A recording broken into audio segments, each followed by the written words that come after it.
Overwhelmed when confronted with an urgent task, thinking if I only try better, work harder, and you put yourself aside time and time again because there are bigger things to think about.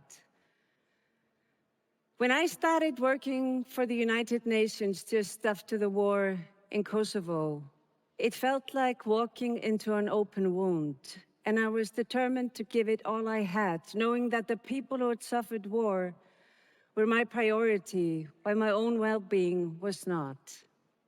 In early 2002, when I was traveling for work from Kosovo to Kazakhstan, I felt this terrible pain and I started to bleed. I didn't think much of it.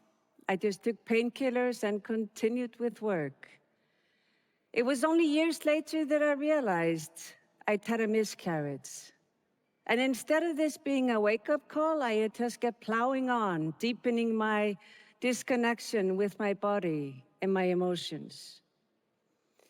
Soon after, I was in the unique position of having a guaranteed job at the UN for life, which had been a dream of mine. But at the UN in Geneva, the heavy bureaucracy and hierarchy felt all-consuming. My sense of purpose got weaker, and I felt increasingly out of touch with the living world. So I left my job at the UN thinking we're serving system instead of serving people and the planet. And I thought something needed to change inside me. And I also felt our systems were out of sync, and maybe this feels familiar to some of you.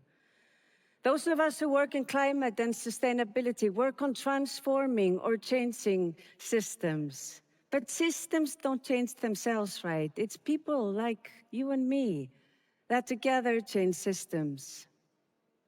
But I don't think we can help big systems change in the long run unless we connect within, and the change starts from within us. And lucky for us, there's this beautiful Icelandic concept that can help us do that. My soul searching brought me to intuition, which in Icelandic is called insight. And in the company of some amazing colleagues, I've been able to practice, research, and interview scientists, spiritual leaders, and artists from around the world. And I've discovered that we all have intuition, and it's up to us to tune into it, which can be quite a challenge in today's world. Intuition is fundamental to our intelligence, and I don't think we give it the attention that it deserves.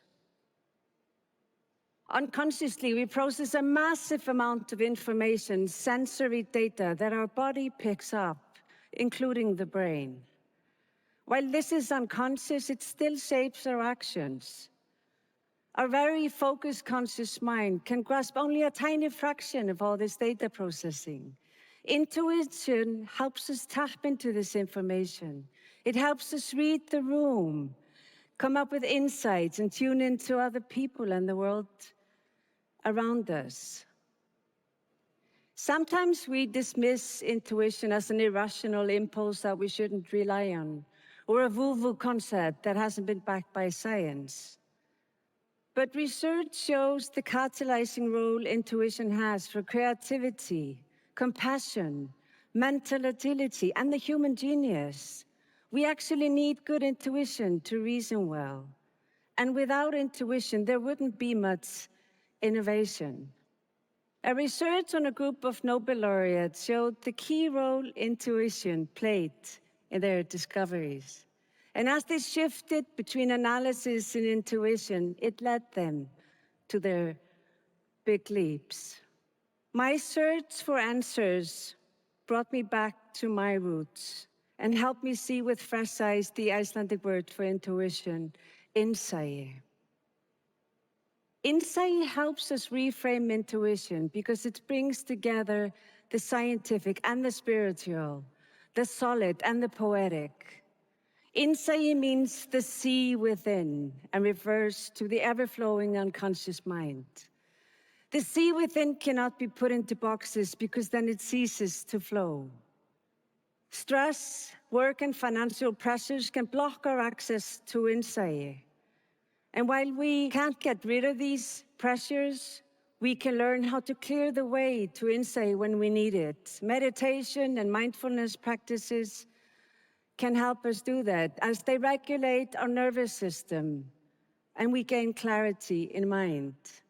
Intuition picks up information with all our bodies. So next time you feel something's off, you get chills down your spine or a gut reaction, ask yourself, what is my unconscious trying to tell me? Insight also means to see within, to be self-aware.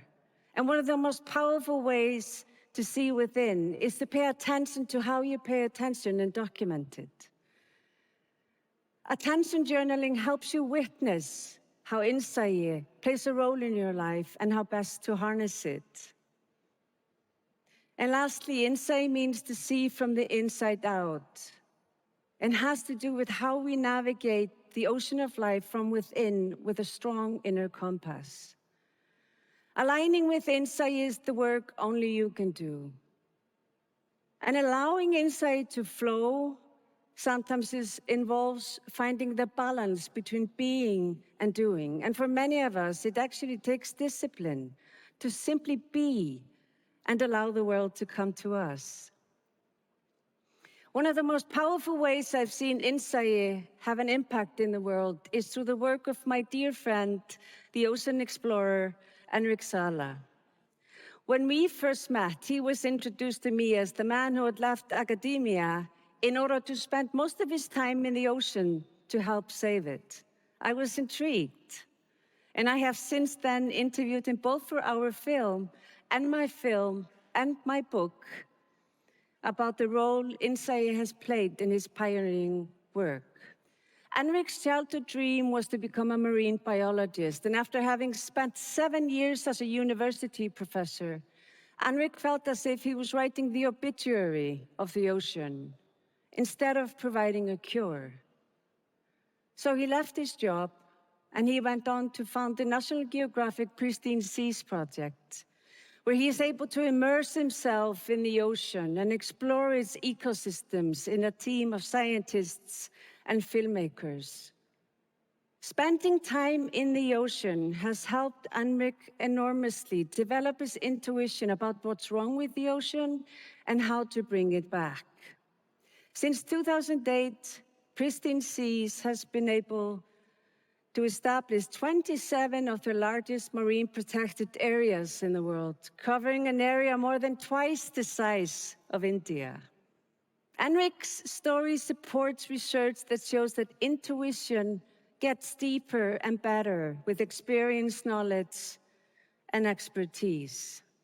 Also, how we immerse ourselves in the world, consciously or unconsciously, shapes how we show up and how we navigate it.